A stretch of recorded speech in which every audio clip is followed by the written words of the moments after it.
Isa pong art. Art?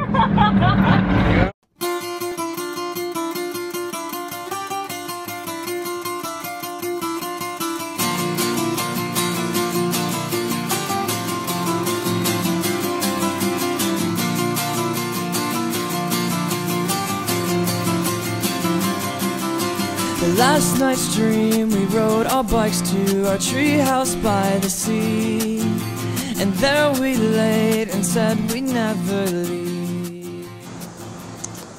Hindi lahat ng art makikita sa museum, tulad nito, ito, at nito. Ngunit, ano nga ba talaga ang totoong basihan ng art? Para sa iba, ang art dapat yung makikita mo sa museum. Para sa iba naman, ang mga simpleng bagay lamang, katulad ng drawing, ay may tuturing ng art. Ang art depende sa perspektibo ng tao. Ngunit, lahat ba ng bagay art? Bakit? Kasi ang art dapat may form, space, texture, history, culture, gawa ng tao, at higit sa lahat, Value! Sa madaling salita, hindi pwedeng maituring na art ang puno, lupa, halaman, bato, tubig, lumot, manok, at mga tao. Kung tutuusin, ang normal na tao ay hindi pagkakagastusan ang entrance fee sa museum para lang makita ang mga paintings na hindi mo naman maintindihan kung bakit ganun na lamang ang itsura. Mas paggagastusan pa ng normal na Pilipino ang manood na lamang ng movie ni John Lloyd na maituturin mo din namang art. Puno pa ng kilig moments with Sarah. Hindi lahat ng art ay kailangang maging komplikado, sapagkat sa araw-araw nating buhay, may art, katulad na naman ng pakikinig ng music, pakikipag-picture sa mga kaibigan. Kasi nga, di ba, ang photography ay maituturing mo din namang isang art.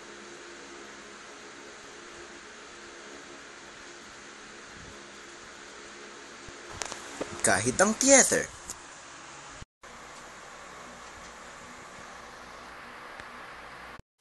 Play.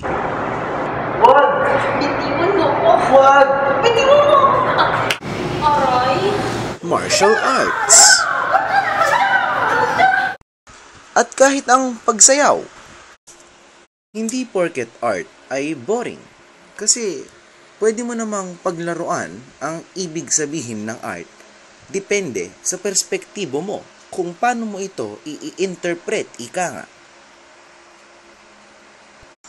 Dapat nating matutunan na ang art ay napakahalaga sa buhay ng tao.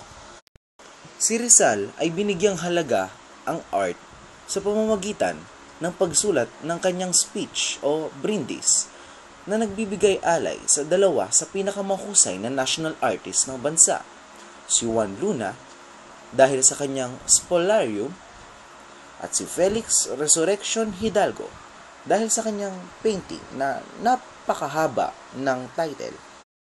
Kaya nararapat lamang na tayo rin ay matutong i-appreciate ang art, sapagkat kahit kaunting pakialam lang natin dito ay makakapagbigay tayo ng ilaw.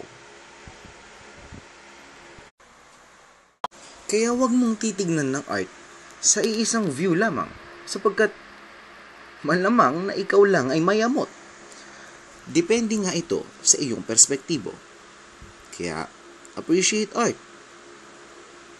Maganda ito.